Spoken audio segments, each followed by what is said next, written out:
Hola, buenos días a todos. Desde el Centro Cultural de la Universidad de Valencia, la NAU, este año 2023 celebramos las 13 jornadas de egiptología de Valencia y para el Instituto Valenciano de Egiptología es un año muy especial porque celebramos el 20 aniversario de nuestra fundación de egiptología, en fin, de egiptología en Valencia. Y para ello, pues, hemos querido hacer estas jornadas haciéndole un pequeño homenaje dentro de nuestras posibilidades a las misiones arqueológicas españolas en Egipto. Y entre otras, pues, tenemos aquí a una de las primeras, por no decir la primera misión arqueológica que se desarrolló en Egipto. Con nosotros tenemos nada más y nada menos que Mari Carmen Pérez Die. Buenos días, Mari Carmen. Buenos días. Bueno, el título de la ponencia de Mari Carmen va a ser el proyecto Acrópolis Magna en Aisa el Medina, resultados obtenidos y perspectivas futuras. Como todos sabéis, Mari Carmen Pérez es doctora en Historia por la Universidad Complutense de Madrid, fue directora del Museo Arqueológico Nacional desde el año 91 hasta el año 97 y no voy a desarrollar aquí todo el currículum porque podríamos estar bastante tiempo, pero es la directora del proyecto Acrópolis Magna desde el año 1984 pues hasta la actualidad. Hasta la semana prácticamente que viene. Esta semana que viene vuelves otra vez. Prácticamente casi 40 años de egiptología española en Egipto, excavando. Probablemente sea, si no es así, pues como hemos dicho, el primer proyecto de excavación en Egipto de toda España. Desde que en los años 60 se inició el proyecto, tú lo retomaste en el año 84 y hasta la actualidad, ¿no? Sí, exactamente. Esto se lo concedieron al profesor Almagro en el año después de la campaña de Nubia y estuvieron allí trabajando desde el 66 hasta el 80, pero luego como hubo las guerras intermedias, pararon y entonces nos avisaron del Cairo diciendo que si no lo queríamos, pues que nada, que lo retomaba otra misión y yo dije mañana me voy y al día siguiente cogía un avión y me iba al Cairo al día siguiente y entonces ya fuimos a hablar con el Servicio de Antigüedades y dijimos que sí, que con esto fue en el 84, principios. Empecé en el 84 y hasta hoy, menos el 2011 que fue la revolución, teníamos las maletas hechas y nos dijeron que no podíamos ir. No, te vas la semana que viene otra vez. La semana que viene me voy. Fíjate. La Nen Nesu, el Acrópolis Magna, y actualmente es en Aisa el Medina, en la ciudad, una ciudad situada en el Egipto Medio, ¿no? Que estará aproximadamente a unos 160 kilómetros al sur del Cairo, ¿no? Un poquito menos, 120, 140. 120. Pues fue capital del periodo faraónico aproximadamente en el primer periodo intermedio, ¿no? Hasta la época copta pues tuvo una importancia significativa, ¿no? En esos periodos intermedios en los que Egipto no tenía muy claro dónde estaba centralizado el poder, ¿no? Sí, la cuestión es que en Egnasia, en el Acrópolis, que es el nombre griego por la identificación del dios Jerisev con Heracles, se había excavado muy poco, se había trabajado muy poco. Y la verdad es que el yacimiento era bastante poco conocido a nivel arqueológico. Los egipcios, algunas veces el alemán, o sea que prácticamente casi todo lo que se ha hecho lo hemos hecho nosotros, los españoles. Entonces Se conoce mucho, pero todavía queda tanto por excavar, porque es un yacimiento inmenso. Es inmenso. Que claro, y sabemos que se fundó en la dinastía II, en la segunda dinastía, y en época copta seguía funcionando. Claro. Entonces, claro, tú excavas un poco donde puedes, ¿no? Es decir, bueno, he encontrado esto, tengo que seguir, te encuentras un cementerio inmenso, sigues en el templo, y tal, pero allí queda todavía mucho por descubrir y bueno, pues a lo mejor otros periodos de la historia de Egipto vuelven a surgir porque fue una ciudad muy importante en la historia de Egipto. Claro, ¿dónde se centra sobre todo el proyecto de excavación? ¿Dónde se centra más? ¿En las necrópolis, el templo de Jerichev? Sí, pues, ¿o es muy amplio? No, es que nosotros tenemos una concesión, no tenemos el yacimiento entero, porque la repartimos con los egipcios, ellos también excavan allí. Entonces nosotros tenemos la zona del área faraónica, sí. Ellos ya están más en la zona grecorromana y copta. Entonces allí, en el área que tenemos, pues hemos encontrado 2 necrópolis y el templo de Jerichev. Una del primer periodo intermedio y otra del tercer periodo intermedio, pero luego allí hay muchas posibilidades, porque entre medias puede haber más cosas y tal. Entonces tenemos, en esta parte de la concesión española, nos hemos centrado en eso, porque es muchísimo trabajo, muchísimo material, muchísimo estudio, y bueno, pues un poco lo que te decías, un poco donde haces una prospección y ves que puede haber algo, y entonces pues continúas y resulta que sí, continúan y más claro. tumbas y más tumbas y más tumbas, sigues un poco más para allá, otro cementerio, y ya dices, bueno, y ahora nos vamos al templo, que está también muy cerquita, o sea que es un núcleo muy bonito, muy interesante. Muy bien, Mari Carmen. Bueno, pues como sabéis, esto es un pequeñito vídeo introductorio para posteriormente grabar la ponencia, y ya la colgaremos, como sabéis, en nuestro canal de YouTube más adelante. Pues tan solo esperar a que dentro de unos minutos empiezas tu ponencia, Mari Carmen. Muy agradecido por venir aquí. Para nosotros es un privilegio que estés aquí con nosotros, y muchas gracias por todo. A vosotros. Muy bien. Nada, hasta luego. Adiós. Muy bien, ya está metido, ¿no? Ya ha entrado, sí. Buenos días a todos. Y lo primero de todo, por supuesto, agradecer al Instituto Valenciano de Egiptología que me hayan invitado a dar esta comunicación, esta ponencia, y a todos los que han venido a escucharlas y están ahora en la sala. Muchas gracias a todos.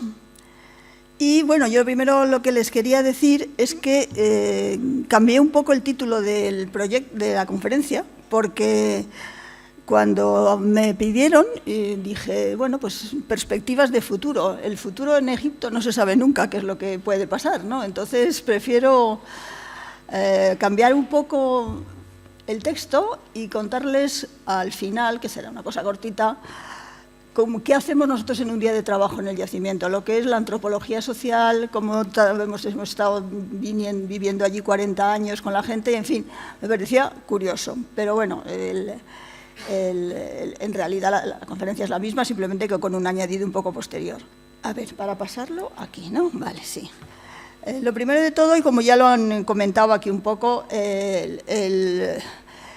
este proyecto nació después de la construcción de la presa de Asuán, que iba a inundar con sus aguas, todos los restos arqueológicos que había en esa zona. Entonces España participó muy activamente con el doctor Almagro como director de las excavaciones, y cuando estuvieron allí 5 años excavando, con el doctor Presedo, con lo que son los pioneros de la egiptología, y estuvieron allí excavando, y cuando terminó el proyecto de la construcción de la presa de Asuán, tanto los egipcios como los sudaneses, porque esto está en torno entre la primera catarata y la segunda, en vista de lo que bien que lo habíamos hecho, le dejaron al gobierno español varios regalos, digamos regalos entre comillas.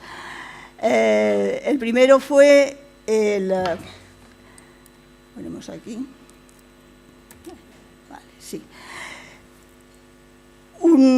el templo de Debod, que está actualmente en Madrid, más de 3.000 piezas procedentes de las excavaciones de Nubia, que una parte de las cuales se expone en la actualidad en las vitrinas del Museo Arqueológico Nacional, y el proyecto de investigación de Heracleópolis Magna.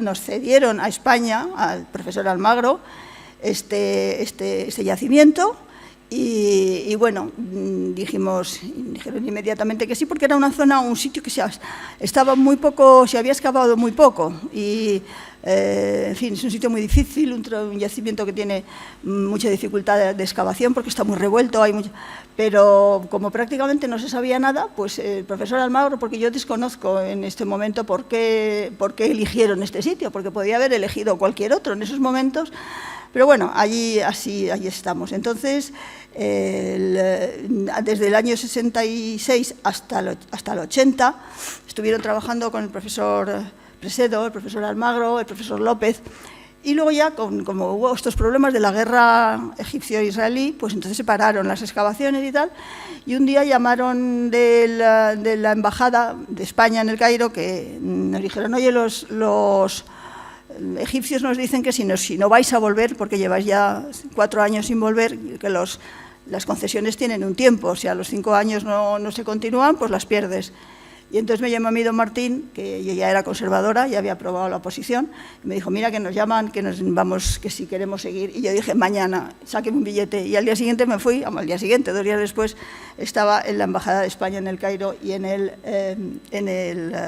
Servicio de Antigüedades diciendo que sí, que retomábamos. Llevamos todos los papeles, el director general, mi nombramiento y tal, y a partir de entonces, aquí les he sacado una nota de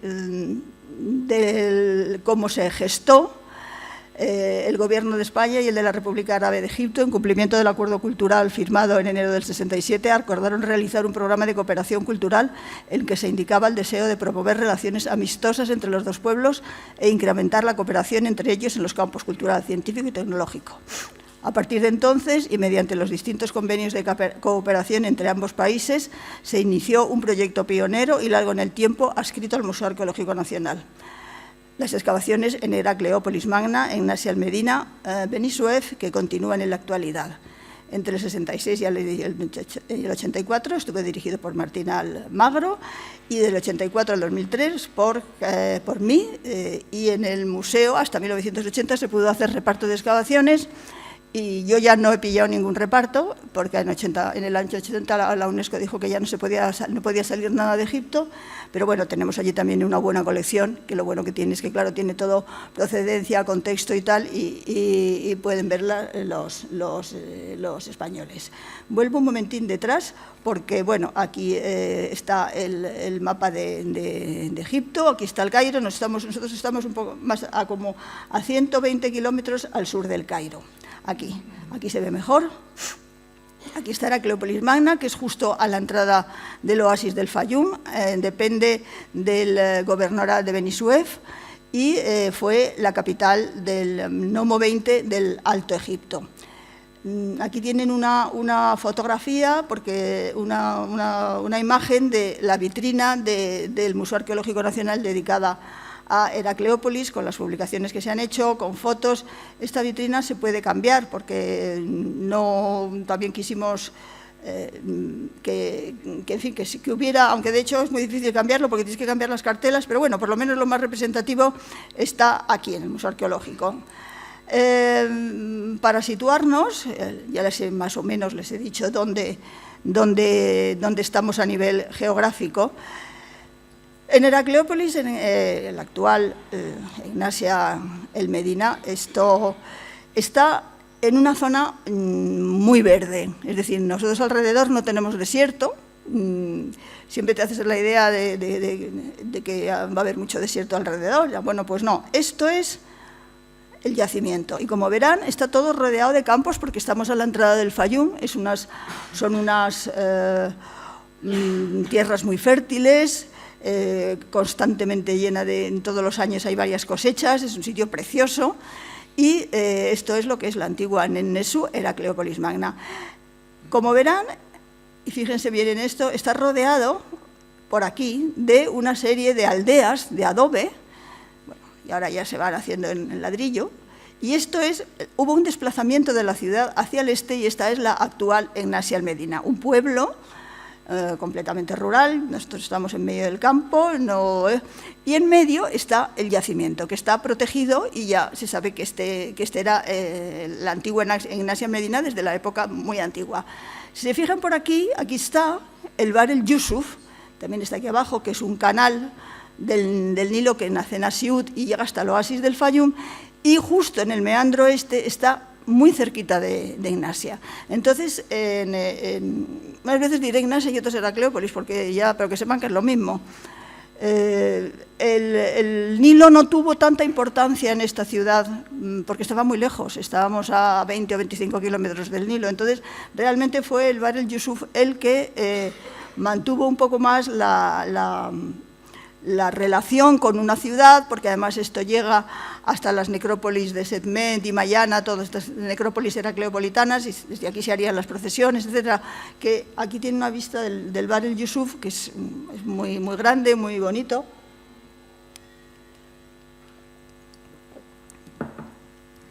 Y este es el yacimiento. Como ven, es un plano. Aquí están, esto es Egnasia, la actual Egnasia, el norte, el sur, entonces nosotros no tenemos la concesión, no es entera, no tenemos la concesión entera, tenemos toda la parte faraónica, o sea, digamos, esta esquina. En el resto, ellos excavan los egipcios, y bueno, en realidad es una extensión tan grande que es que tampoco necesitamos más. Es la parte faraónica, porque al haber este desplazamiento, por aquí es donde están todos los restos de época romana, de época bizantina, y en fin, esto da, porque es uno de los yacimientos más grandes que hay en Egipto. Nosotros nos hemos centrado, por supuesto, en esta zona de aquí. Tenemos muchísimo más contacto con todos estos pueblitos, todas estas que hay aquí en este lado, porque ya en Egnasia nos queda un poco lejos, pero tenemos que pasar por aquí siempre para venir cuando venimos a trabajar. Egnasia es una ciudad, Egnasia el Medina, que se fundó en la dinastía segunda y que tuvo, bueno, una importancia enorme en la historia de Egipto, pero era poco conocida, incluso por eso, por las pocas excavaciones que se habían hecho.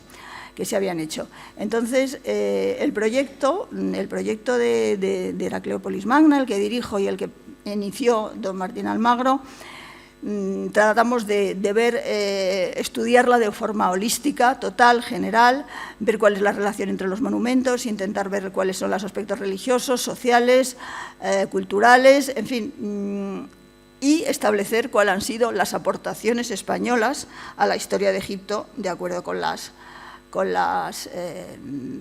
que nosotros hemos encontrado. Sí que hemos dicho, bueno, ya lo han dicho varias veces, que esta es la primera excavación que se hizo en Egipto, dirigida por los españoles, y esto ha sido pues una especie de escuela para muchos de los arqueólogos que después han trabajado en sus propias misiones. Por ejemplo, hoy tenemos aquí a Miriam y a Esther, que estuvieron trabajando también allí en Heracleópolis unas cuantas misiones, unas cuantas campañas, y desde allí han salido muchísimos egiptólogos muy serios que se han ido a estudiar fuera y tal, pero que yo en realidad considero un poco como que esta misión es un poco como la madre de todas las excavaciones españolas. Y bueno, pues muy contenta, es unos resultados muy, muy, muy interesantes que vamos a presentarles hoy. Bueno, Heracleópolis, lo que es la actual excavación, como verán, es un sitio que es muy difícil de entender, es un yacimiento que está cerrado, normalmente no se puede visitar. El servicio de antigüedades no solamente lo permite con un permiso especial o cuando estamos nosotros allí, porque es un sitio que está muy, muy destruido. La revolución del 2011 le ha atacado bastante, han entrado allí, hay agujeros por todas partes, de hecho la necrópolis del tercer periodo intermedio prácticamente la han destrozado, y bueno, pues como verán, está todo lleno de fragmentos de cerámica, de pasear por allí. Es muy interesante porque se ve todo el fondo, todo lo grande que es, pero es una excavación muy difícil de hacer. Esta es la zona vamos a ver, de la época grecorromana, que esto son unas columnas con unas basílicas, así ven la cantidad de cerámica que hay en superficie, y estas casas, aquí dicen que vivió Petri, no lo sé, eso es lo que cuentan allí, y bueno, pues se puede creer o no se puede creer, pero para que vieran un poco cómo es el yacimiento. Por ejemplo, acá hay un monumento también muy importante, que es el del Come-la-Kareb, que es una puerta o un templo, seguramente una puerta de un templo, que tiene donde se encontraron unas estatuas del faraón Ramsés II, que eran reutilizadas de Sesostris III y que están en el Museo del Cairo. Y luego, según vas andando por allí, pues ves las columnas caídas, los fustes, restos de murallas de adobe, en fin, si ven por aquí, es todo así, o sea, no se ve casi el final. Ahora hay un problema, y es que en la parte norte está el cementerio musulmán, y entonces cada vez están haciendo más tumbas, y entonces cada vez están comiendo más el yacimiento, lo cual, claro, eso es intocable. O sea, ya sabes que allí no se pueden volver a tocar, pero no puedes decir nada, no es asunto tuyo y tal.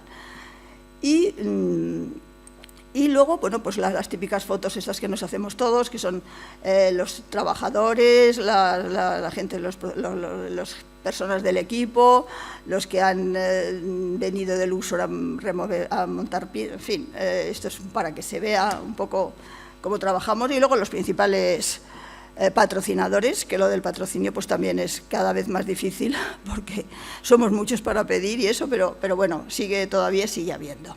Entonces, esto es un poco la presentación del yacimiento, y vamos a centrarnos en 3 sitios fundamentalmente, que es donde nosotros hemos excavado. Uno es la necrópolis del Reino Antiguo, en época tardía, que ocupa a finales, la época heracleopolitana, el Reino Medio Temprano, es decir, desde la dinastía 9 hasta la 12, hasta Senusret II. ¿Cuál es la importancia de este cementerio? En esta época, en lo que llamada época heracleopolitana, que son las dinastías 9 y 10, Heracleópolis es capital de Egipto.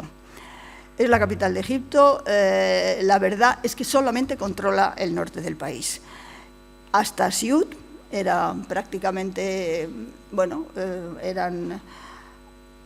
se adaptaban y aceptaban la soberanía de Heracleópolis, pero en el sur ya están allí los tebanos, en plan nomo, pero ya moviéndose un poco y un poco como queriendo separarse de Heracleópolis.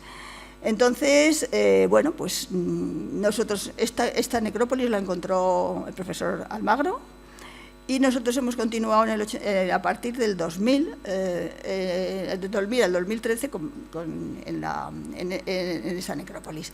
Aquí tienen un plano de este cementerio. Como verán, son habitaciones con cámaras de adobe y de piedra, orientadas norte a sur. Normalmente hay dos cámaras juntas. Aquí la tienen, estas cámaras de piedra, que tienen aquí abajo estos orificios que seguramente era para ofrendas, muy típico, y luego a su lado muchas con habitaciones abovedadas, donde se colocaba cerámicas y restos de ofrendas. O sea, esto es lo que compone, está en calles, está organizada en calles paralelas, y las tumbas están orientadas todas de norte a sur. Bueno, ha habido muchos hallazgos, hay cerca de 20 tumbas, bueno, complejos tumbales me gusta a mí llamarle más, porque es más, no es solamente una tumba, una cámara. Y por recordar solamente las que se han sido más importantes y más bonitas, por ejemplo, esta que ya la habrán visto casi todos ustedes, la tumba de Hotep Uadjet, que fue súper emocionante encontrarla porque es una tumba con pinturas y una tumba que recoge muy bien el arte del primer periodo intermedio, pero ya con mucha influencia menfita, porque los heracleopolitanos de esta época se consideraban los herederos legítimos de los faraones menfitas. Entonces, no son estas figuras, cuando piensas primer periodo intermedio, que son así como más ingenuas, más primitivas, ¿no? Aquí hay una influencia muy patente del arte menfita, ¿no? y sobre todo de la temática, ¿no? Las procesiones funerarias, aquí arriba un listado con el menú y las ofrendas, luego las aportaciones de los pastores a la mesa de ofrendas para hacer la comida funeraria. Aquí le vemos a él, por ejemplo, el propietario de la tumba, Hotep Ugadjet, sentado delante de él. Este es el menú, la lista de ofrendas, que es muy bonito, pero bastante ilegible. Y luego debajo las ceremonias funerarias que sabía que eran necesarias siempre para poder continuar en el más allá. Era importante la tumba, tener el cuerpo, mantenerlo intacto y que se realizaran las ceremonias funerarias. Aquí está la ceremonia de Setmu, verter el agua. Este es el sacerdote lector, el que lee los libros sagrados. Este es el que los vuelve a repetir. Luego este es un sacerdote que es Inet Red, que lleva como una escoba en la mano para barrer al salir de la tumba y quitar todas las pisadas. Es el sacerdote Sem, con piel de león. Y luego aquí está la parte del despiece del buey, del jepesh, que es la parte más apreciada de los antiguos egipcios. En la parte sur, bueno, aquí está él, vienen todos los porteadores de ofrendas, cada uno con los patos, con las bandejas de frutas, de los higos, las vasijas, y sabemos que este fue un intendente, un jefe del almacén del Antiu. El Antiu es la mirra, vamos, es una esencia muy parecida a la mirra, pero nosotros decimos ahora mirra para identificarlo un poco. Y este es un producto que venía de fuera seguramente de fuera de Egipto. Entonces se hizo esta tumba y este hombre pues debió estar muy vinculado también al entorno real. Esto, ¿qué es una de las cosas más interesantes que se han encontrado? Bueno, cada tumba tenía en la capilla oeste una falsa puerta que estaba decorada con la inscripción en los dinteles y en la jamba, donde aparecían los títulos y el nombre del difunto o de la difunta. Hay algunas que están más rotas que otras, ellos simplemente una selección, unas cuantas de estas están publicadas en el homenaje a Brovarsky, y se ve que proceden casi todas de un mismo taller, porque tienen las mismas características y la piedra es muy parecida y la tipología. O sea que este es un yacimiento que tuvo mucha actividad, pero en un tiempo limitado, en un tiempo corto. Aparecieron, aquí las tenemos, aquí están las fórmulas de ofrendas, las invocaciones Osiris y Anubis, los títulos y el nombre. Y delante, normalmente, la mesa de ofrendas anepigráficas. Son preciosas. Hay algunas que son auténticas maravillas, sobre todo están enteras. Hay muchas también fragmentadas. Yo tengo catalogadas como unas 50 o así, lo cual quiere decir que esto era eso. Bueno, ¿cuál es la cronología de la necrópolis? Aquí siempre ha habido una pequeña discusión, porque, claro, nunca se había encontrado en Heracleópolis nada de época heracleopolitana, de época del momento que Heracleópolis es la capital de Egipto, en las dinastías 9 y 10. Y que si era más tardío, que si era más moderno, que si era... Bueno, el caso es que, claro, yo llevo mucho tiempo trabajando en este primer periodo intermedio, que es que a mí me encanta, me apasiona. Bueno, de hecho, ahora en el libro, en la enciclopedia de Yansau, que hemos hecho la segunda edición, se va a publicar, y Bettina Bader y yo publicamos el capítulo del primer periodo intermedio, hemos trabajado muchísimo en él, y Bettina, está trabajando con nosotros en la cerámica y en la excavación. Entonces, bueno, ¿cómo abordábamos esto? ¿Cómo abordamos el estudio de cronología? Evidentemente, hay que estudiar la paleografía, hay que estudiar la epigrafía y la arqueología. Entonces, después de muchos estudios, después de muchos trabajos, hemos llegado a la conclusión que la necrópolis se inició a finales del Reino Antiguo, que duró en la época heracleopolitana, en el primer periodo intermedio, y que continuó en el Reino Medio Temprano, porque todo lo más allá que se encuentra es en época de Senusret, primero. Lo más problemático es que no ha aparecido ningún nombre real, y claro, esto te despista mucho, es todo a base de paralelos y tal, pero ahora mismo lo tenemos clarísimo, yo y todos los enemigos. La arqueología y la estratigrafía, aquí tienen los dibujos, la secuencia comienza en el Reino Antiguo Tardía, tenemos cerámica semejante al estilo Meidum, que confirman la fecha, y luego, en época heracleopolitana, hay muchas evidencias. La dinastía X, fundamentalmente yo creo que esta época final del Reino Antiguo es muy poquito, lo que nos queda. Cuando empezó fue fundamentalmente la dinastía X. La dinastía 9 y 10, pero hay muchas veces que la dinastía 9 y 10 hay gente que te dice es la misma, es la continuación, no se pueden separar, es otra discusión. Pero bueno, vamos a poner dinastía 10, que es donde más paralelos hay. Entonces, este es uno de los paralelos, porque tampoco podía traer todos, ¿no? Por ejemplo, una de las necrópolis más importantes para nosotros y para esta época es la de Asiut, donde están las tumbas de los gobernadores locales, que los gobernadores locales eran afines a los heracleopolitanos. Y aquí se desarrollaron una serie de batallas contra los tebanos, y unas veces ganaron los siutianos, otras veces ganaron los tebanos, hasta que ya al final se produjo la caída de Heracleópolis. Bueno, los sacerdotes, los nomarcas de Asiut dejaron documentadas sus tumbas, y allí aparecen inscripciones y hay muchos textos, muchas cuestiones de paleografía y de epigrafía que se parecen a las que hay en Heracleópolis. Es decir, en el cuadro central del difunto tenemos en Caen, está documentado en las tumbas de Asiut, concretamente en la tumba de Geti II, en la que aparece el rey heracleopolitano Mericare.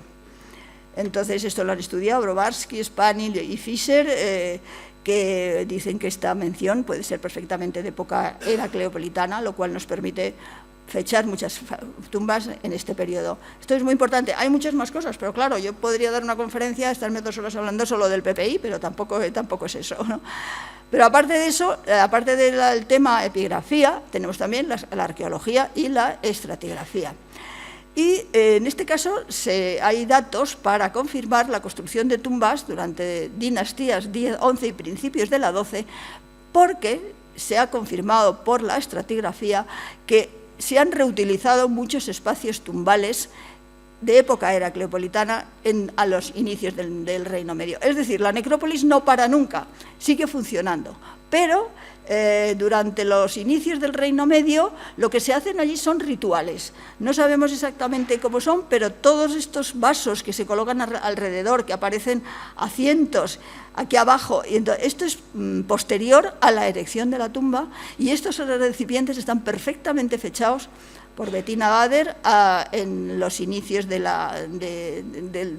Reino Medio. Claro, la dinastía 11 y la 10 son casi paralelas, porque uno está en el sur y otro está en el norte, ¿no? Pero entonces lo interesante es que confirmamos que esta necrópolis es de época heracleopolitana, continuó durante los primeros inicios del Reino Medio, que se hicieron enterramientos, que tenemos los nombres de todos, los títulos de todos, y que luego se siguió reutilizando con una serie de rituales donde se utilizaron los recipientes. Aquí tiene esta estela, que es una preciosidad y tal. ¿Qué pasó? La necrópolis, cuando nosotros llegamos, estaba muy destruida, aunque hay tumbas muy enteras. Los fragmentos arquitectónicos fueron hallados por todos los lugares de la necrópolis, y lo que parece demostrar que fue deliberadamente destruida. Esta es una vista general. Esta es la zona donde estuvo excavando López y... ¿Perdón? Y nosotros seguimos trabajando, esta es la zona nuestra, por aquí y por aquí. Entonces, para que vean, Muchos de estos fragmentos están en el Museo Arqueológico Nacional y se pueden reconstruir, pero nos dan nombres nuevos, en fin, aquí hay, yo estoy trabajando concretamente ahora también en ellos porque es uno de los aspectos de mi trabajo como emérita, son las excavaciones y las piezas de Heracleópolis en el Museo Arqueológico. Y se ve que sí que efectivamente en algún momento determinado hubo, porque estos fragmentos no están rotos así porque sí, con el tiempo, sino que ha habido una destrucción intencionada. Entonces, claro, ¿cuándo pasó? ¿Qué pasó esto? Lo lógico es que los textos te dicen que fueron los tebanos los que llegaron allí a Heracleópolis, que la destruyeron y que hubo una destrucción total de la necrópolis. Pero nosotros no tenemos evidencias muy seguras de que los tebanos hayan estado allí.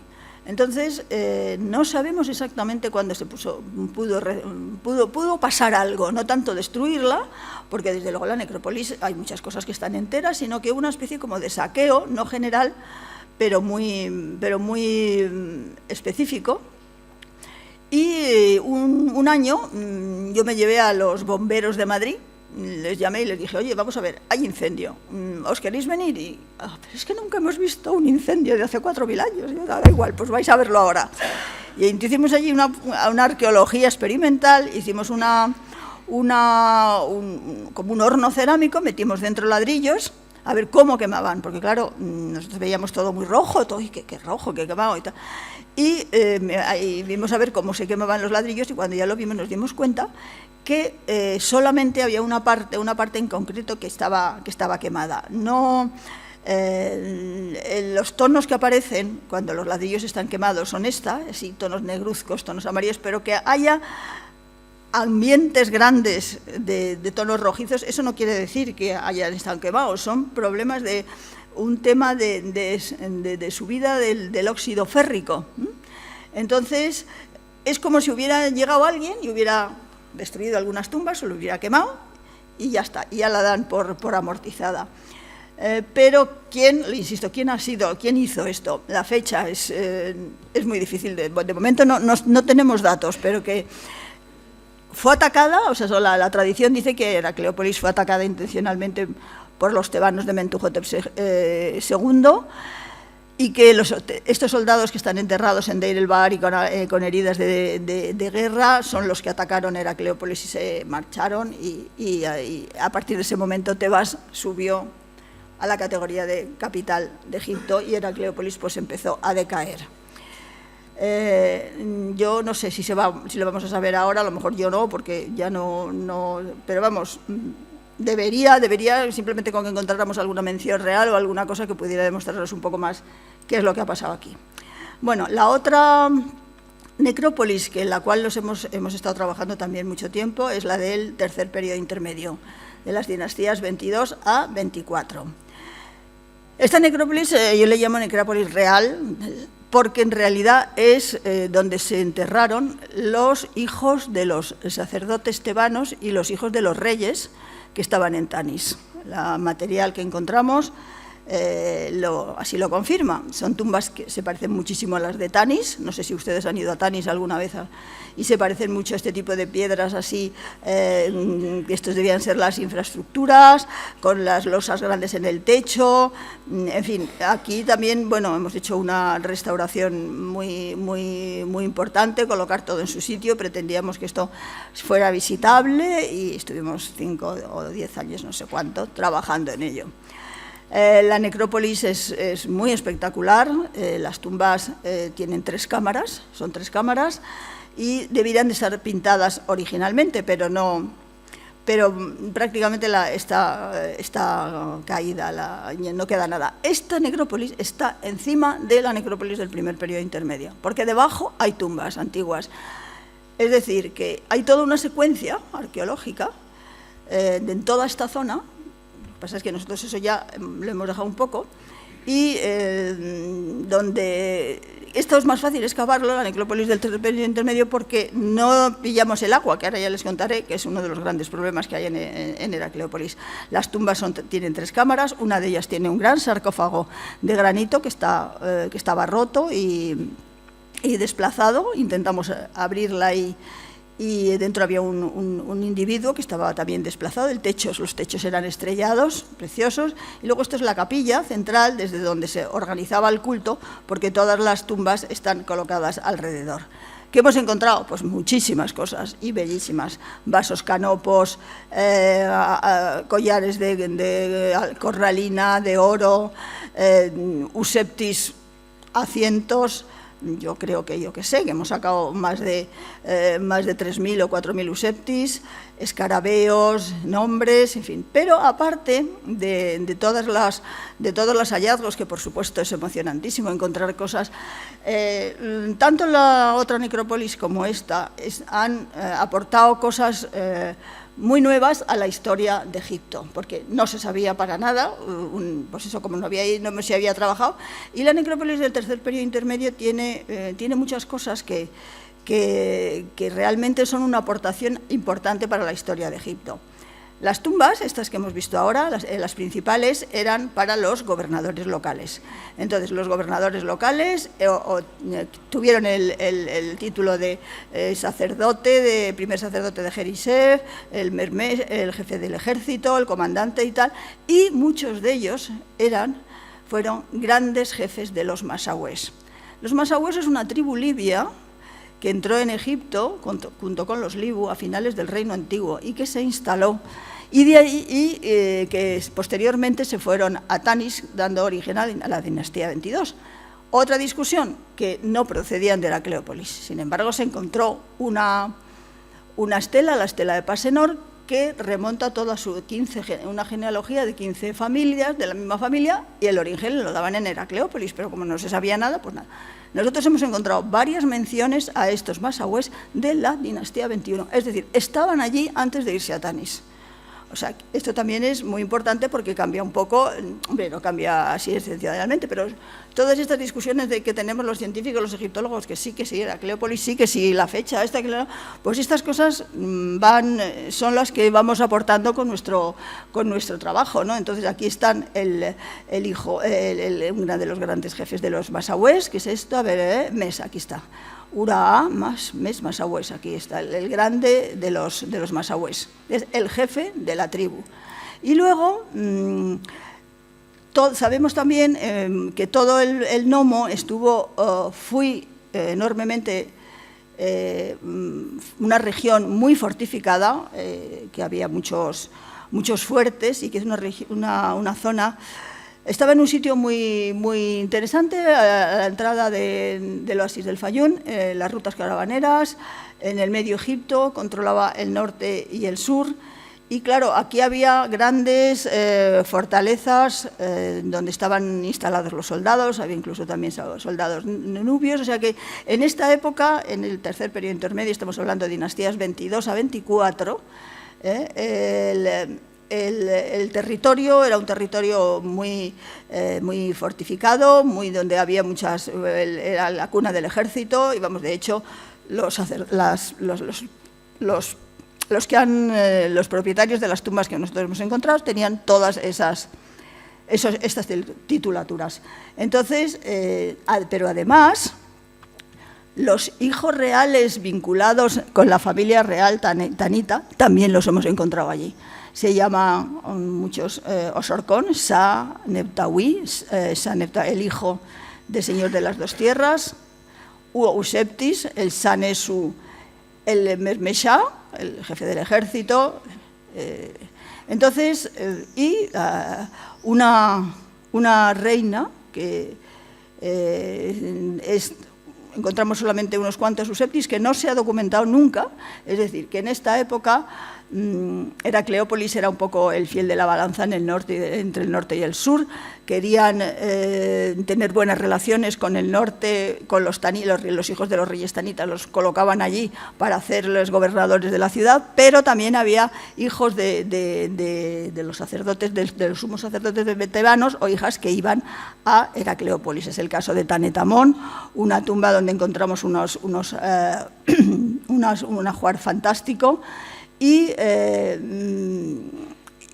Y bueno, pues estos son sus vasos canopos, y aquí nos dice que es hija de Esméndez y de Isim Emgeb. Y aquí está una mesa, una basa que había encima con todas las titulaturas, es una gran superiora de la Orden de Jerichev. O sea que estamos viendo que hay gentes del norte, tanto del norte como del sur, instalados allí en Heracleópolis, en un momento, en el tercer periodo intermedio, que se sabía muy poco, que es una época difícil, que no hay un Estado centralizado, pero que precisamente, no sé, el interés radica en que es muy apasionante empezar a descubrir cosas. Y bueno, aquí tienen también otras cuantas más hallazgos, otros vasos canopos, bueno, repite. Y luego hemos podido establecer una serie dentro de la parte de la cronología y las dinastías, pues a los personajes que hemos encontrado nosotros hemos podido incluirlos en las genealogías de la 22 dinastía. Entonces, por los nombres que salen, esto ya es también otra aportación muy interesante, porque claro, no son gente que están sueltas al tener las filiaciones y saber, hija de tal, vienes del norte, vienes del sur, pues hemos podido establecer unas genealogías. De todas maneras, convendría a lo mejor con un poco más de tiempo, pero esto está hablado con Aston, con Jansen Wilkel, con uno de los grandes egiptólogos. Más tarde, en la dinastía 25, inicios de la 26, la necrópolis se reutiliza. Yo esta reutilización la fecho normalmente en la época de la dinastía 25, cuando Piangi viene del sur, el faraón de la 25 dinastía, el faraón de los faraones negros, y recorre todo Egipto para conquistarlo. Entonces hay el texto de la famosa estela de Piangi, que está en el Museo del Cairo, que narra la batalla. En la batalla dice que fue Heracleópolis, que los barcos estaban en el río, que lucharon contra ellos y que al final los heracleopolitanos bajaron las cabezas, o sea, que su propio rey, que se llamaba Paef Chau y Bastet, que bueno, pues que cayeron, en fin, y debió de haber una buena masacre. Pero claro, nosotros hemos encontrado más de 1000 individuos que estaban todos amontonados, reaprovechando el espacio sagrado anterior. Ha sido muy difícil excavarlos porque estaban amontonados, pero bueno, hemos tenido siempre a pie de obra unos antropólogos que los han ido estudiando.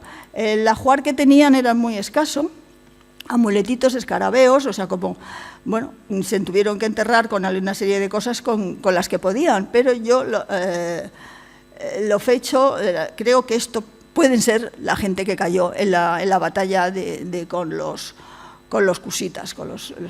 Esto, de todas maneras, el hecho de que tener tantos individuos y también estudiados y con tantos, pues nos ha permitido hacer un estudio de lo que es una población en Egipto, que eso es muy, muy difícil, porque normalmente no se encuentran tantos. Entonces, en el libro que está publicado, La necrópolis del TPI, hemos hecho, bueno, hemos intentado ver el número de individuos, los femeninos, los masculinos, a la edad que murieron, las enfermedades que pudieron tener, cómo están colocados, si hay alguna disposición ritual, la mortalidad infantil. Es decir, nos ha dado una serie de información sobre la población de allí, pues muy, muy, muy interesante. Y creo que todo eso también es otra de las grandes aportaciones del.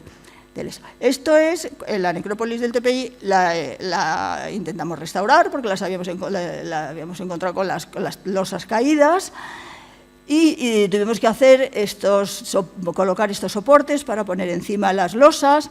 No importaba mucho porque no se podía entrar, no sé, para que la gente por lo menos lo viera desde fuera. Es así como quedaron, todas preciosísimas, ya han visto la anterior foto, y luego en el 2011 la necrópolis la han destruido con la revolución. Se han llevado todos los soportes, lo que teníamos allí colocado, han vuelto a dejar las losas del techo todas caídas, se han llevado todo lo que han podido, estaba vallado y no queda nada. Lo único que nos ha quedado ha sido irnos allí a llorar. Porque claro, ¿qué vas a hacer si después de 10 años de trabajo que te has dejado una fortuna y eso? Y entonces nos dijeron, es así, todo Egipto ha pasado esto, ha sido una revolución, y entonces, bueno, pues os ha tocado.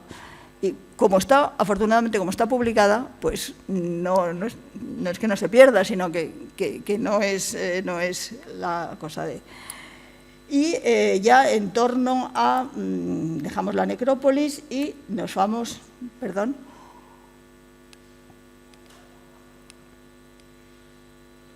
A la tercera zona donde hemos estado trabajando. No sé qué hora es. Las 11. Más o menos. Que me quedan 3/4 de hora, más o menos. Con eso, media hora para luego hablar, sí. Pues entonces... aquí vuelven a ver un poco cómo es el yacimiento. Tenemos 2 templos, el templo de Jerisev y el templo de Comela Karev, que también está dentro del área de nuestra concesión, que también está bien saqueado ahora. El templo de Jerisev, el de Comela Karev, que es esto, que solamente quedan las puertas, está situado a 10 kilómetros de la pirámide de Senusret II, que está en el Laún, y está orientado hacia este lugar. Aquí tiene la pirámide de Senusret II en Laún, que ahora se puede ver por dentro, la cámara, que es muy interesante, y está justo orientado hacia aquí. Y aquí se aparecieron colosos de Senusret III, reutilizados por Ramsés II, porque allí Ramsés II lo reutilizó todo, y bueno, seguramente pudo ser un homenaje a su padre, o, en fin, porque... hemos visto que en el reino Heracleópolis tuvo importancia en el primer periodo intermedio y tal, luego en el reino medio son como los soberanos viven muy cerca de allí, están en el Lish, la capital, no están en Tebas, ellos viven cerca del Fayum, pues también tuvieron mucha relación con los faraones, con el sitio, con los heracleopolitanos.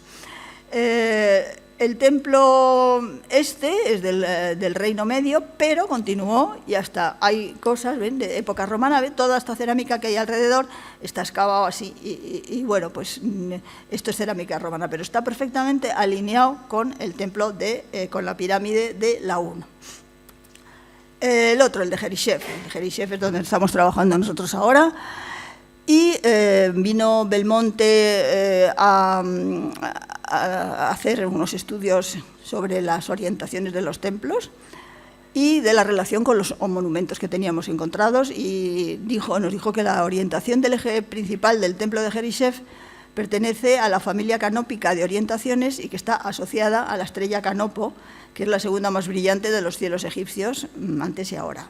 El eje del templo pasa justo por el eje de la capilla de la necrópolis del tercer periodo intermedio. Es decir, que todos los monumentos entre sí están relacionados, tienen una orientación astronómica, se ha podido ver, lo ha podido ver Belmonte, y todos en función del templo de Jerisev, que es el eje que vertebra toda la zona. Todo esto es concesión española. Y aquí tienen un dibujo con la planta del templo y una imagen de la estrella Canopo.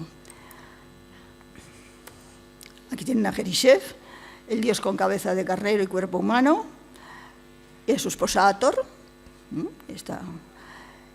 Estas son unas piezas que encontramos nosotros. Es una estatuilla de oro que encontró Petri, que está en el Metropolitan Museum en Boston.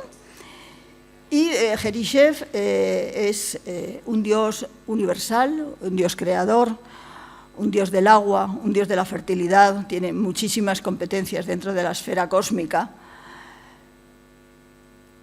Y los griegos lo asociaron con Heracles, con el dios Heracles, de ahí el nombre de la ciudad griega, Heracleópolis Magna.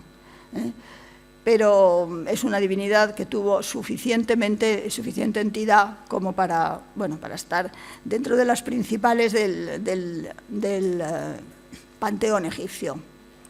Como les he dicho, muy poca gente excavó aquí, pero fundamentalmente en el templo, Nabil en el siglo XIX y Petri a comienzos del XX encontraron el templo de Jerisev y estuvieron excavándolo. Nabil encontró la sala, el pórtico con las columnas, que están aquí todas caídas, y todas las columnas se las llevó y están repartidas en diferentes museos del mundo. O sea que hay seis columnas, hallaron 6 columnas, y se las llevaron porque antes se pagaba así, o sea, bueno, pues se financiaban las excavaciones de esta manera y mientras tenían permiso, pues claro, con unas cosas estas arquitectónicas, pero en fin. Y luego esta es la vista de la excavación de Petri, que vean cómo estaba, pues bueno, el patio, esto es la sala hipóstila, no había apenas columnas, no quedaban, solamente quedaban las del pórtico, pero quedaba todavía muchas losas y muchas posibilidades para tal. Pero claro, nosotros decidimos excavar allí, pero nos encontramos con que todo el alrededor del templo estaba lleno de escombreras de Petri y de Nabil. Entonces, bueno, pues llegar hasta la zona donde no estaba tocada, pues nos llevaba muchísimos obreros, muchísimo tiempo y tal. Entonces conseguimos, por parte de las autoridades egipcias, que nos dejaran utilizar una pala, en retroexcavadora de que quitaba todos el radim de Petri que se había ido acumulando porque como habían excavado así, pues allí lo habían dejado.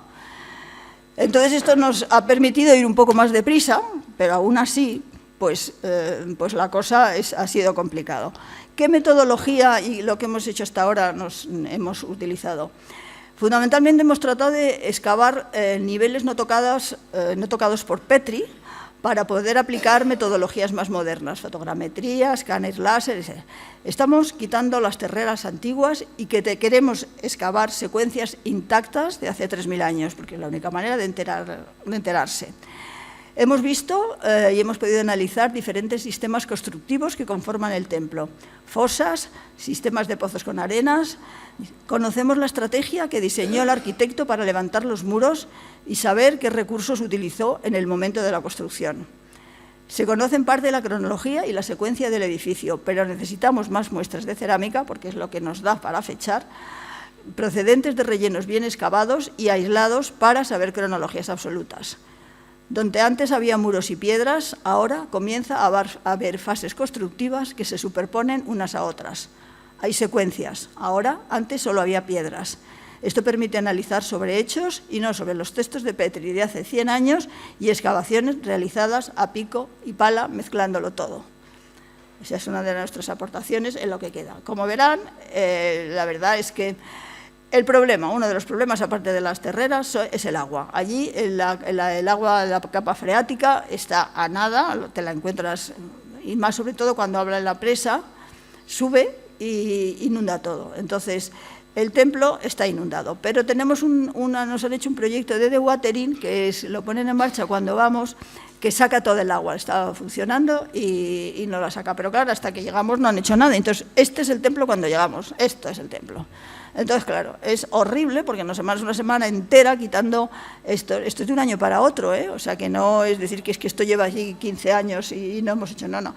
Y nada, tenemos que dedicar la primera semana entera para limpiar. Esto de aquí abajo es eso mismo, una vez que se ha limpiado, para que vean la trabajera que tenemos que poner ahí a los 50 obreros a colocar aquí. Bueno, entonces, el templo tiene varias partes, por supuesto. Esta es la entrada. Aquí en esta entrada se encontró, esta es la primera hallazgo de la Misión Arqueológica Española, un coloso de Ramsés II, pero que era reutilizado por Ramsés, que era del Reino Medio, como todos los que se han encontrado aquí, que hay varios del Reino Medio y que Ramsés pues, directamente se los quedó. Entonces está desplazado de su lugar original, porque esto en teoría tenía que estar delante del pilono, como en todos los templos egipcios. Se colocó aquí, originalmente estaba fuera del templo, el muro del cierre del templo viene por aquí y seguramente era una capilla donde venían la gente a orar y a rezar, porque detrás se han encontrado muchas terracotas, que precisamente las ha publicado Esther, de época grecorromana y bueno, claro, el templo tenemos noticias suyas, hay cronologías y estratigrafías desde el Reino Medio hasta la época romana. Por ejemplo, en el Pilono hemos encontrado cerámica de Tutmosis III, o sea que posiblemente lo hizo él. A continuación luego Ramsés II, hay el tercer periodo intermedio, hay todo. O sea, ahí hay un batiburrillo que no veas, y hay que ir viéndolo poco a poco. Entonces, desde el patio de entrada, el patio de acceso, que estamos aquí, y nosotros últimamente, las últimas campañas, hemos trabajado en el área del Pilono, que está aquí. Solamente quedan los basamentos, pero bueno, por las excavaciones hemos podido ver un poco las dimensiones del Pilono y excavar en la puerta, donde se han encontrado esto que es muy interesante, que es un dintel de Senusret II, es decir, que procede seguramente también del Laún, de la necrópolis de allí, que lo trajo, porque está en un contexto de época de Ramsés II. Y formaba parte de la puerta. Delante del Pilono hay una gran fosa de destrucción, que es lo que hemos hecho el año pasado, donde está todo mezclado. Pero claro, aquí lo bueno que hemos tenido es que la puerta del Pilono era de piedra y se han conservado muchos relieves, entonces hemos podido ver los relieves, pero aquí esto es un horror excavarlo, porque es fragmentos y fragmentos de cerámica rota, de tardía y tal, pero bueno, hemos tenido que seguir con ello. Esto sería, si pensamos que los pilonos eran de adobe, porque en esta época, que es Tutmosis III, se utilizaba más el adobe, eso nos lo podrá contar mejor Miriam, y los colosos estarían delante. Este es el que hemos encontrado ya, y ahora vamos a la búsqueda de este otro, porque estamos excavando en este lado, a ver si aparece en algún sitio, aunque sea desplazada de sitio. A ver, un momento, ¿qué me ha pasado? Sí, el patio, el Pilono da acceso al patio peristilo, que es esta zona de aquí. Un patio que tiene las basas de las columnas, pero que no se ha llegado a encontrar ninguna de estas columnas, está muy destrozado también, y aquí aparecieron dos triadas, una de Ramsés, esto ya es todo ramésida, con Ptah y Sekhmet, y por supuesto con Jerisef. Esta la encontró Petri, la llevaron al Museo del Cairo, y esta la hemos encontrado nosotros, que está allí caída, pero está allí. Y estas, la grande, se la han llevado al Gem, junto con estos colosos que se habían encontrado con el Akarem. Ahora están allí colocaditos todas las piezas de la Cleópolis, o sea que es muy emocionante y estoy deseando verla. De aquí pasamos al pórtico, que ya les he enseñado qué es lo que encontró Petri, Nabil, fue la parte del pórtico con las columnas y las basas. Aquí ella encontró 6 columnas y 6 basas, pero es muy raro porque la luz que hay del pórtico, o sea, la parte superior entre una y otra, es muy alta, muy grande. Ahí no se podía colocar un dintel porque es demasiado larga. Entonces pensamos que o hubo otras 2 columnas más, o hubo una especie de no sé, unas pilastras o alguna cosa que sujetaron los aquí están los. Luego, encima también están los arquitraves, que también los encontró los que estarían en la parte de arriba. Y estos también son muy interesantes porque estos arquitraves tienen todos los cartuchos de Ramsés II, pero uno de ellos se les ha escapado y quedan restos de Senusret II. Es decir, que también están traídos de allí. Ramsés II arrampló con casi todo, las columnas también son de allí, y lo utilizó en la reconstrucción del templo. Aquí, este es el pórtico, tal como usted ve. A cada lado habría otros 2 colosos, uno de ellos está en Pensilvania y el otro está en el Museo del Cairo, aquí sale un trocito, y esto sería el pórtico y la fachada. Con 3 columnas o con 4, porque ven aquí la luz esta. No, yo he preguntado a arquitectos y me han dicho que no puede ser tan grande, que lo más que puede ser una cosa es de 4 metros o 5 metros y que aquí hay mucho más. Con lo cual, hay que poner algo en medio para soportarlo. Y al fondo está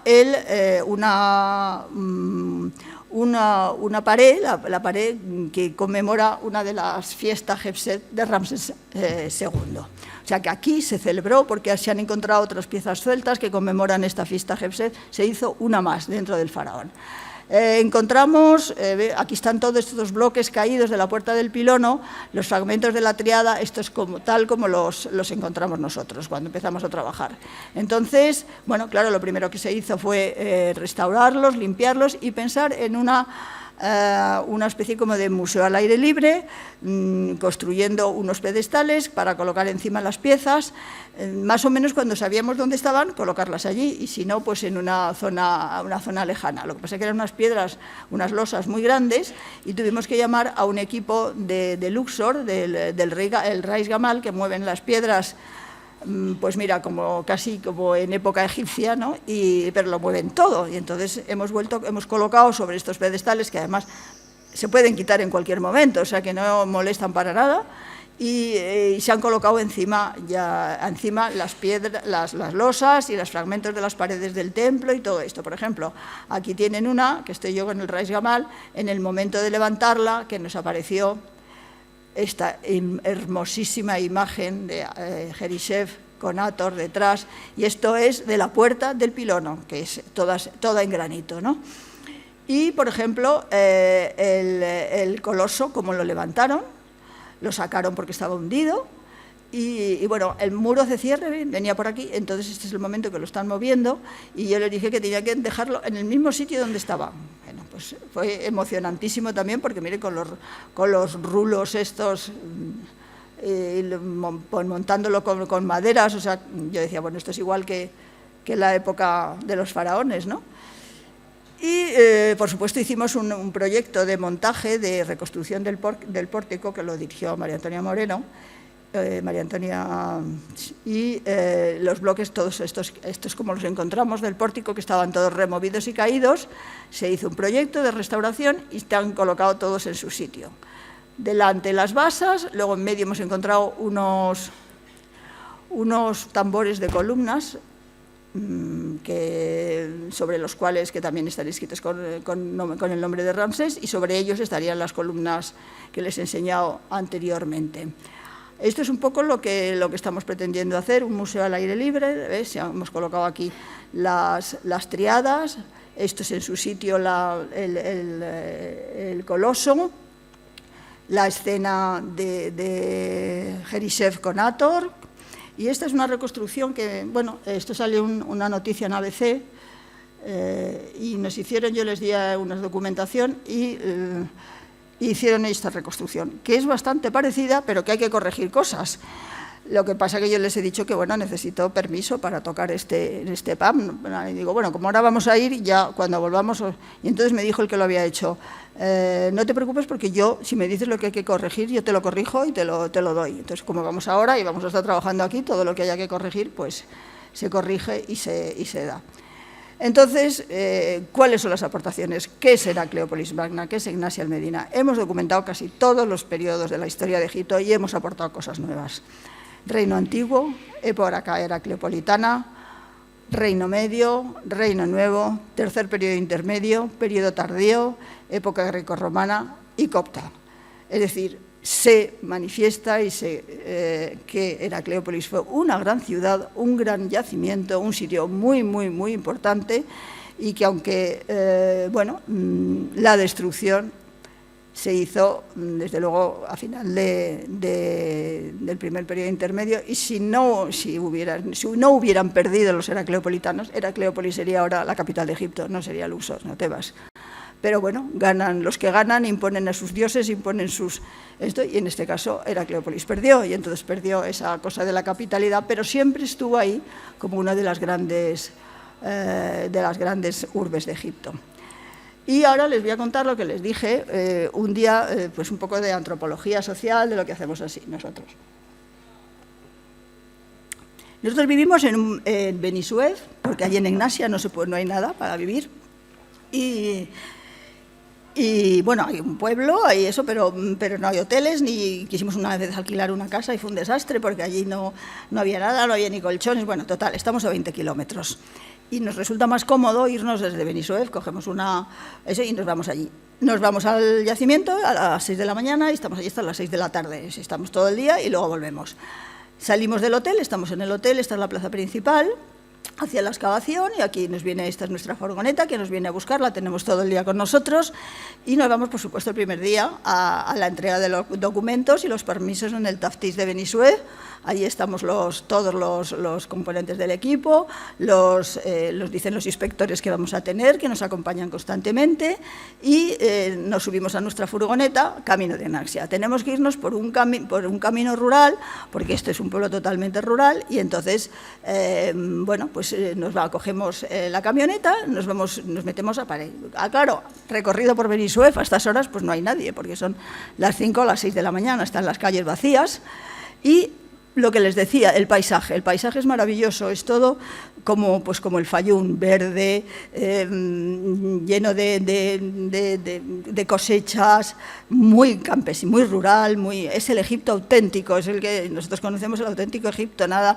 Y ahora que estoy trabajando también en Luxor no tiene nada que ver con esto, es otra cosa, aquí estamos todo el día metidos en eso. Y, por ejemplo, pues en el camino nos encontramos cosas como estas, que dices, cuidado, nadie, que se nos viene encima. Bueno, pues hasta ahora no ha pasado nada.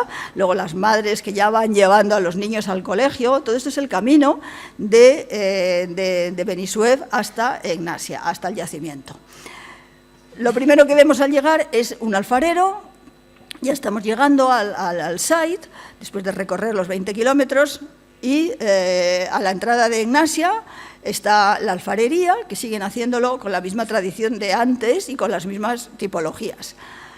Este es el panadero que estaba al lado de nuestra casa también, y que bueno, pues recoge la harina y hace panes que luego se llevan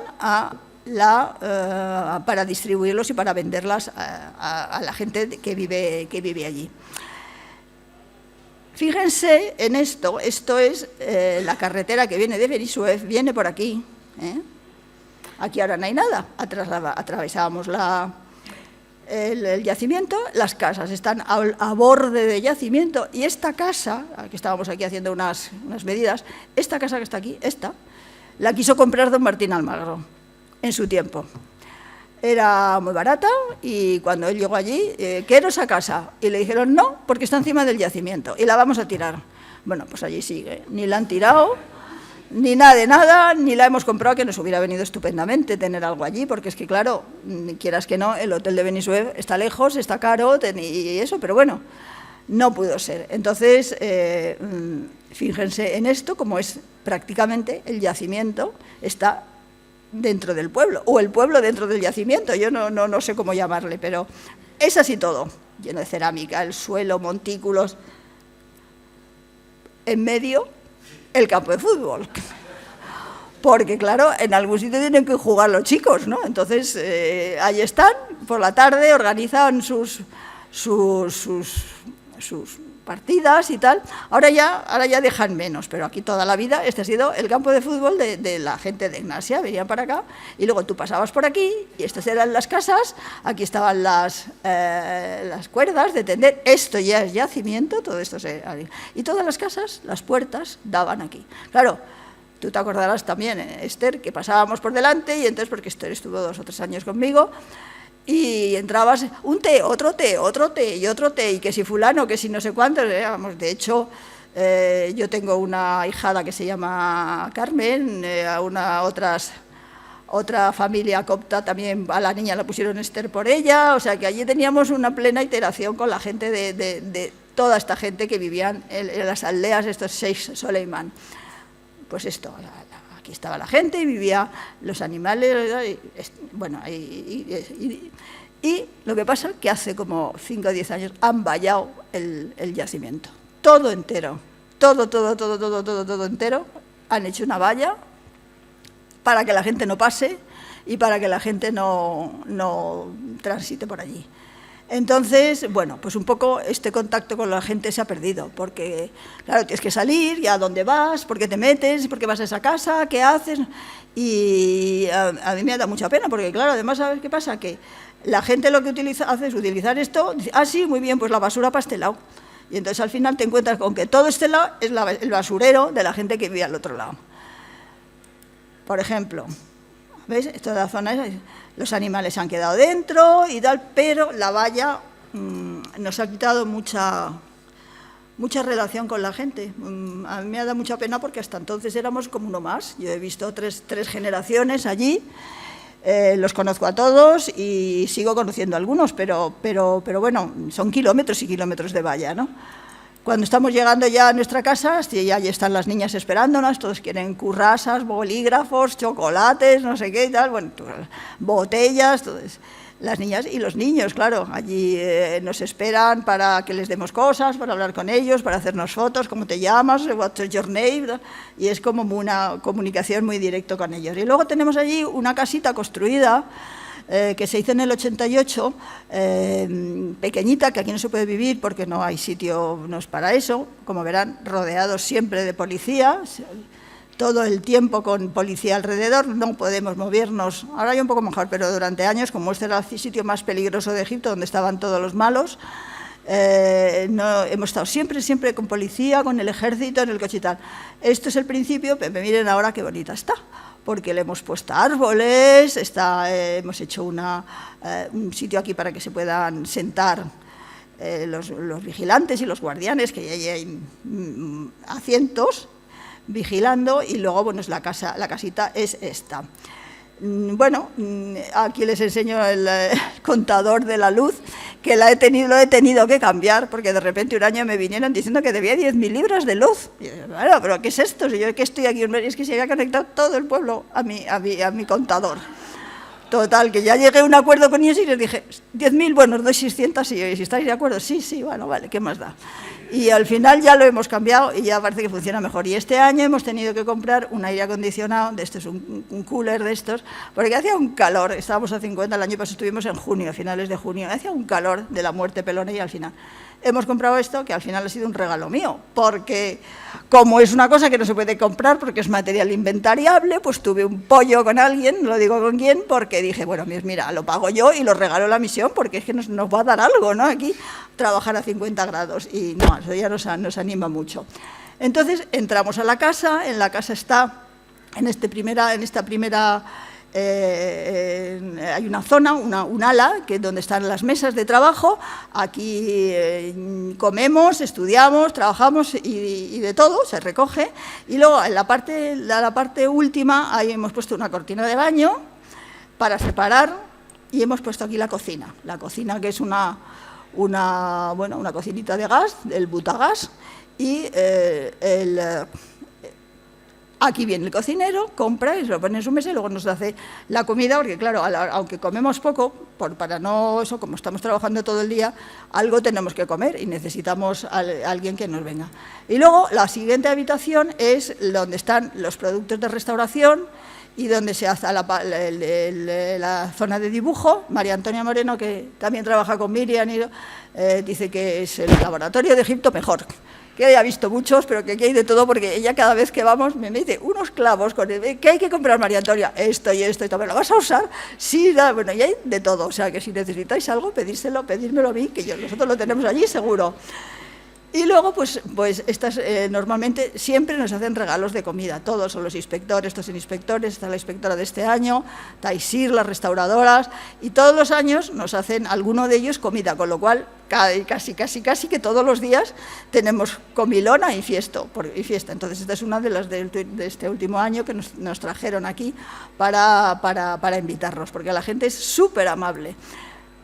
Y si no, pues aquí en la mesa se apuntan todo el que quiere, porque aquello parece un hotel. ¿Que vamos de visita? Bueno, pues ahora quedarnos a comer, pues venga, nos quedamos a comer. Pues si no hay más, pues un koshari. El koshari, que es de lo más fácil, vas a comprarlo y ahí comemos todos. Cuando vamos a la excavación, pues nada, tenemos a los obreros, que son operarios, que son de allí, del pueblo, normalmente son 40 o 50, en función del dinero que tengas. Tenemos los inspectores, que normalmente son 3, uno para el campo, otro para el almacén, y un tercero porque hay veces que estamos 2 veces en 2 sitios diferentes y tenemos que estar allí. Fotogrametría aérea con cometa, esto nos lo hace Jota, y que también trabaja en Oxirrinco. Y bueno, pues como no nos dejan usar drones, porque está prohibido utilizarlos, pues vamos con esto y lo vamos pues intentando solucionarlo, y queda muy bien. La verdad es que es una idea estupenda. También otra cosa muy interesante que hacemos es que hemos creado una medio escuela donde viene la gente a estudiar y les enseñamos cosas. Aquí María Antonia les está enseñando pues cómo el tema de la restauración, cómo se está haciendo. Este es nuestro inspector, están todos mirando. En el patio de la casa, en el medio, estoy yo trabajando con las estelas, y esta es Bettina Bader con la cerámica, que la estudia en la terraza, en la parte de arriba. Esta es la parte de arriba, esta es la parte de abajo, que es como una U, la casa es como una U, y en la parte de arriba está Bettina, y en la parte de abajo están los restauradores con María Antonia a la cabeza, o si no, por supuesto, los guardianes, cuando hacemos fotos de las estelas o cuando las vamos a... Siempre estemos allí alrededor. Este es uno que está siempre a mi lado. Le dicen que si es mi papá, yo digo, pues mira, casi, porque no me deja ni hacerle la sombra. No te puede pasar nada, Carmen, no te puede... Digo, bueno, venga, vale, sigue a mi lado. Y estos son, bueno, pues guardianes, como les he dicho, aquí estamos con el ejército, ahora ya menos, o sea, con ametralladoras. Esto es la parte superior del templo de Jerisef, o sea que... Y este es el guardián como el Rais. También vienen a visitarnos nuestras amigas, que nos traen regalos, nos traen pañuelos, comen con nosotros. A ver, cuéntanos qué habéis encontrado. Les enseñamos a cosas de la excavación. Aquí están aprendiendo pues cómo se toman cotas, cómo está con el inspector, en fin. Esto también es muy importante, y también lo valoran mucho, porque estamos enseñando a los egipcios, a gente que viene de las universidades, y creando una pequeña escuela de trabajo. Y estos son mis hombres principales, los que son el RAIS, que son con estos estoy yo trabajando desde el principio. Es decir, llevo 40 años con ello, porque yo lo que hoy estoy haciendo es una conmemoración de los 40 años de trabajos en Heracleópolis, cuando vuelva ya lo serán, y bueno, este es el primero, pero quiero celebrarlo, porque realmente 40 años son muchos años, y entonces esos son 3 amigos que están desde el año 84 conmigo, ya están mucho más mayores. Le dice, venga, Jale, de este año te toca a ti ser Rais, no sé qué, no sé cuándo. Vale, y entonces los otros 2 se enfadaron, y dicen, nosotros también. Dice, pues yo soy el Rais de la terrera. Por su cuenta y riesgo, se subió arriba con un palo para decir, yala, yala, yala, y este era el Rais de no sé qué. Bueno, pues les dije, venga, adelante, ¿qué más me da? Si son casi ya como hermanos, 40 años juntos. Otras veces, bueno, estos son los operarios que están allí. Aquí estamos trabajando en la zona esta, que está toda... Hay veces que es mucho más difícil llegar. Entrar a la tumba era más complicado, y otras veces, bueno, estas somos nosotras, las chicas, lo que les he dicho, cómo estaba el templo al llegar. Que esto es horrible, porque claro, quitar todo esto es una semana entera de trabajo. Y aquí una foto con el equipo del Rais Gamal, con todos los aparatos apañados que traen ellos para unas grúas, no sé qué, que lo van moviendo. Y este es el momento que apareció el relieve que ya los he hecho. Tenemos muchas visitas. Este es la Embajada de España, este es el consejero cultural, Candido Creis. Como no está muy lejos, pueden ir y venir en el día, porque tardan 2 horas o así, con Nadi, nuestros cocineros, María Antonia, Antonio Guío, Antonio Gómez. Bueno, pues también nos traen ellos comida todos los años, y luego los que vienen de fuera, y luego nosotros pues les hacemos una visita al yacimiento. Y este ya es el final, cuando ya tengo yo que ir a hacer el register book, poner todo lo que hay, lo que ha salido, que me voy con la inspectora, que este era una inspectora, lo rellenamos, lo firmamos, y ya esto es el cierre de campaña. Entonces, el último día, claro, la típica foto que yo creo que la tenemos todas las excavaciones, con los operarios, la gente, los que hemos trabajado. En fin, esta es la foto, y ya cuando empieza a atardecer y ya cae la tarde, que suelen ser como a las 6 de la tarde, ya decidimos recoger, ya hay que volver. Hay que volver a Benissuef, pasamos por el pueblo, por Egnasia, que esto ya es un pueblo que es, bueno, tiene muchísima agricultura, tenemos allí, aquí compramos toda la comida, tiene unos puestos de fruta fantástica, además verduras que saben de verdad a verdura. Y el pueblo es pues eso, muy rural y es muy curioso etnográficamente, porque venden aquí está el que está haciendo las galabellas, la plancha, o sea, es el auténtico Egipto, el Egipto rural auténtico. Y ya volvemos por la misma carretera que hemos pasado esta mañana, y nos vamos al hotel, allí nos damos una ducha, que llegamos sobre las 7 o así, y después de 7 a 8 tenemos la cerveza. La cerveza, que es en un hotel, que es el Hotel Semiramis, que es un hotel copto que está a 100 metros de nuestro hotel, porque en nuestro hotel no se puede beber alcohol, y entonces, mira, la llevamos metidas en unas bolsas, aquí sí, y entonces una cervecita al de 7 a 8, que es la hora de la cena, y ya nos vamos a dormir. Esta es la vista de Benissuef desde mi habitación, la plaza principal, y esta ya es la caída de la noche, cuando ya nos vamos a dormir para esperar que llegue el día siguiente y volver a hacer otro día más de campaña. Y esto es todo.